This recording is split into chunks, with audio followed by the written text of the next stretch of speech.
அபிராமி அந்தாதி பாடல் எண் 44. இதனுடைய நூற்பலன் பேத புத்தி நீங்க அப்படின்னு சொல்லப்பட்டது. பேத புத்தி அப்படின்னு சொன்னாக்க நமக்கு மன சஞ்சலங்கள் மனம் ஒரு குரங்கு போல் தாவி கொண்டு இது சரியா அது சரியா என்று நிலையற்று தவிக்கும்.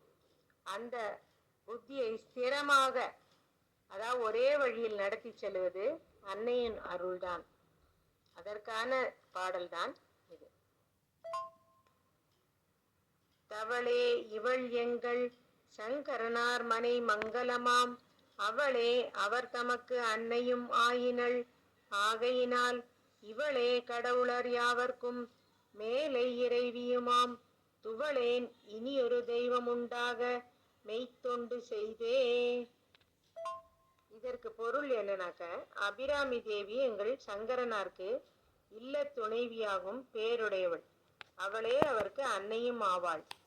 ஆகையால் அத்தேவியே எல்லா கடவுளர்க்கும் மேலான இறைவி ஆவாள். எனவே வேறொரு முதற் தெய்வம் உண்டு என்று கொண்டு அந்த தெய்வத்திற்கு மெய் தொண்டு செய்து வாடமாட்டேன்.